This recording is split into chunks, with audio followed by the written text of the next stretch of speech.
सभी को जेएमसी की आत्मिक बुद्धि यूट्यूब चैनल पे आप सभी का स्वागत है। सो प्रेमियों, एक वचन जो है मैं आपके साथ शेयर करना चाहता हूँ। वीडियो शुरू करने से पहले जेकर आप इस चैनल पर नए हैं तो इस चैनल को सब्सक्राइब कर लीजिए और बेल आइकन को दबा लीजिए ताकि जो नई अपडेट है वो आपको मिलती रहे। सो आओ प्रेमियों, अब हम इस वीडियो को शुरू करते हैं। सो प्रेमियों, एक वचन मैं आपके साथ शेयर करना चाहता हूँ। मरकुस 12 उसकी 1 से लेकर 12 आयत तक हम पढ़ते हैं। सो प्रेमी, जब हम इस वचन को पढ़ते हैं वहां पर लिखा है, फिर वह दृष्टांतों में उनसे बातें करने लगा। जो किसके बारे में बात कर रहे हैं प्रेमी, मैं आपको बताना चाहता हूं कि ये वचन प्रभु यीशु मसीह ने अपने चेलों को बताया था और प्रभु यीशु मसीह ने अपने चेलों को एक दृष्टांत दिया था। सो प्रेमियों, मैं आपको बताना चाहता हूं कि प्रभु यीशु मसीह हमेशा ही दृष्टांत देके, वो एग्जाम्पल देके वो समझाते थे अपने चेलों को, अपनी कलीसियाओं को। वो एक दृष्टांत देकर समझाते थे ता जो कोई बात उनको इजीली समझ आ सके। सो जैसा कि जेकर हम किसी डॉक्टर से बात करेंगे तो हमें उसी हिसाब से समझाना पड़ता है। जेकर हम किसी मशवारे से या किसी हम राजमिस्त्री से बात करते तो हमें फिर उसी हिसाब से समझाना पड़ता है। इसी तरह से प्रभु यीशु मसीह जिसके साथ बात करते थे, जेकर वो एक डॉक्टर के साथ, एक वैद्य के साथ बात करते थे तो वो उस वैद्य के हिसाब से उनको एग्जाम्पल देते थे। सो जेकर प्रभु यीशु मसीह किसी मशवारे को समझाते थे तो वो उसी हिसाब से एग्जाम्पल देते थे ताकि उनको उस वचन के बारे में इजीली समझ आ सके। हालेलुया। सो ये जो दृष्टांत है, जे प्रभु यीशु मसीह ने अपने चेलों को एग्जाम्पल दी थी, जो आज वचन हम पढ़ने वाले हैं। मरकुस 12 उसकी 1 से 12 आयत तक हम पढ़ते हैं। वहां पर लिखा है कि फिर दृष्टांत में उनसे बातें करने लगा। किसी मनुष्य ने दाख की बारी लगाई और उसने चारों ओर बाड़ा बांधी और रस का कुंड खोदा और गुम्मट बनाया और किसानों को उसका ठेका देकर परदेश चला गया। फिर फल के मौसम में उसने किसानों के पास एक दास को भेजा कि किसानों से दाख की बारी के फलों का भाग ले, पर उन्होंने उसे पकड़कर पीटा और छूछे हाथ लौटा दिया। फिर उसने एक और दास को उनके पास भेजा, उन्होंने उसका सर फोड़ डाला और उसका अपमान किया। फिर उसने एक और को भेजा, उन्होंने उसे मार डाला। तब उसने और बहुतों को भेजा, उनमें से उन्होंने कुछ को पीटा और कुछ को मार डाला। तब एक ही रह गया था जो उसका प्रिय पुत्र था। अंत में उसने उसे भी उनके पास यह सोचकर भेजा कि वह मेरे पुत्र का आदर करेंगे। पर उन किसानों ने आपस में कहा, यही तो बारिश है, आओ हम इसे मार डालें, तब मिरास हमारी होगी।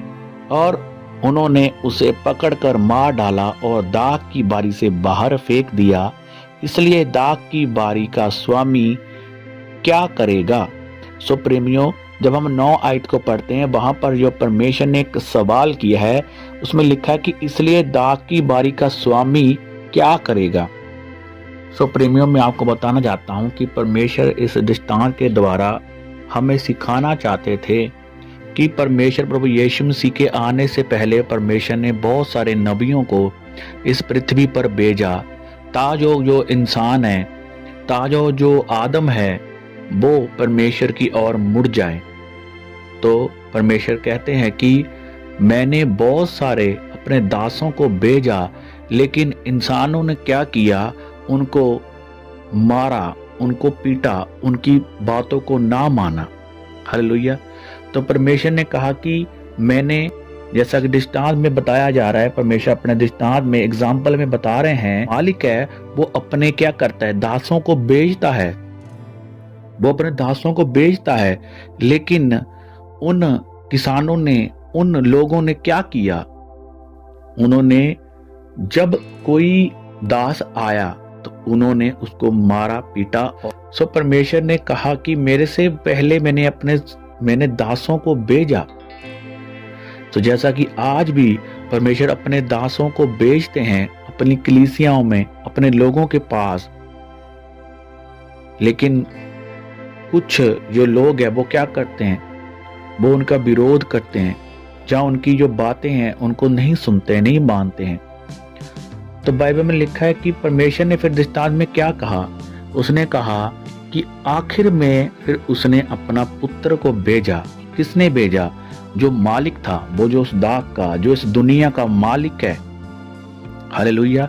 परमेश्वर ने कहा कि फिर उसने इस दुनिया में अपना एक पुत्र भेजा, जो उस खुदा का पुत्र है, प्रभु यीशु मसीह।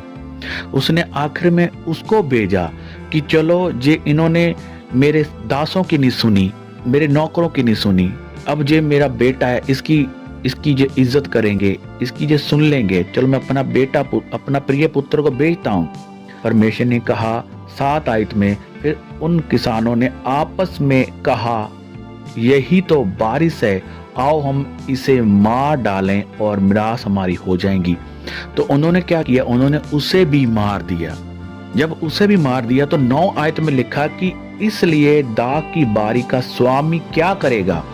ये सवाल है कि जो दुनिया का जो मालिक है, जिसने इस पृथ्वी को बनाया, जिसने आकाश पृथ्वी को बनाया, जिसने हम सभी को बनाया, जब वो आएगा तो वो क्या करेगा? इनको वो मालिक जिनको वो ये दाग सौंप कर गया था, उनको वो क्या करेगा? हालेलुया। ये एक बड़ा सवाल था जो परमेश्वर ने 9 आयत में जो रखा है। जेकर हम मरकुस 12 उसकी 9 आयत को पढ़ते हैं, वहां पर लिखा है दाग की बारी का जो स्वामी है वो क्या करेगा। हालेलुया। जब परमेश्वर न्याय करता, परमेश्वर जब वो न्याय के लिए इस पृथ्वी पर आएगा, जब वो न्याय करेगा सभी का, तो फिर वो क्या करेगा? क्योंकि परमेश्वर ने पहले अपने दासों को भेजा।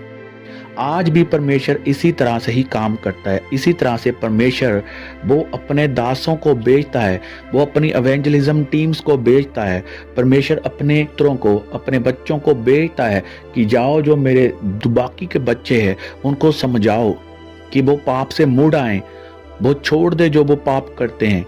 लेकिन जब वो भेजता है तो क्या करते हैं? कुछ लोग जो हैं वो उनको विरोध करते हैं, उनको मारते हैं। बाइबल में लिखा है कि अंत में फिर उसने अपना पुत्र को भेजा कि चलो ये इन्होंने मेरे दासों की नहीं सुनी तो मेरे पुत्र की तो सुनेंगे ही, उसकी तो ये इज्जत करें। लेकिन बाइबल में लिखा है कि उन्होंने उसको ही मार डाला। हालेलुया। सो प्रेमियों, ये जो दृष्टांत है, ये जो वचन है, जो हमें परमेश्वर की ओर खींच रहा है, जो परमेश्वर हमें बताना चाहता है, मेरे जो भेजे हुए, जो वो वचन दिए जा रहे हैं या जो आपके पास आ रहे हैं, उनको क्या करो? उनकी बातों को सुनो। क्योंकि कोई भी जन जब तक भेजा ना जाए तब तक कोई भी अपनी मर्जी से नहीं जा सकता। सो जेकर परमेश्वर के नाम से जेकर कोई आता है, जेकर परमेश्वर अपने नाम से किसी अपने दासों को भेजता है आपके बीच में, तो वो परमेश्वर की ओर से है। हालेलुया। कोई अपनी ओर से नहीं आता। आज का जो टाइम चल रहा है, आज के टाइम में किसी के पास टाइम नहीं है। हर एक पर्सन अपनी अपनी लाइफ में बिजी है। किसी के पास टाइम नहीं है कि वो लोगों में जाएं, वो पहले अपनी दिहाड़ी, वो अपना काम छोड़ें और फिर वो लोगों में जाएं और ये बताएं कि परमेश्वर कहता है कि आप मुड़ आओ। कोई अपनी मर्जी से नहीं। जेकर खुदा उनको भेजें तो कौन है उनको जो रोक सकता है? हालेलुया। जब खुदा कह रहा है कि तुम जाओ और उनको सुसमाचार दो, तो इसलिए फिर जब जो भी हमारे पास आते हैं परमेश्वर का सुसमाचार लेकर, वो उस खुदा की ओर से भेजेंगे होते हैं जो स्वर्ग और पृथ्वी का मालिक है, जो आत्मा और शरीर का नाश कर सकता है। हालेलुया। सो आज मैं आपको बताना चाहता हूँ कि परमेश्वर जो हमें वो क्या कहता है। आज हमें अपने अंदर से क्या करने की जरूरत है?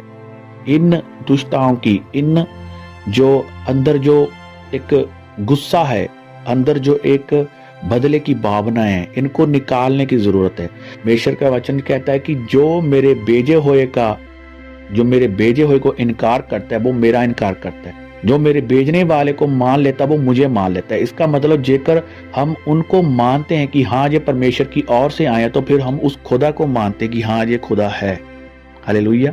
तो आज हमें परमेश्वर की ओर मुड़ने की जरूरत है।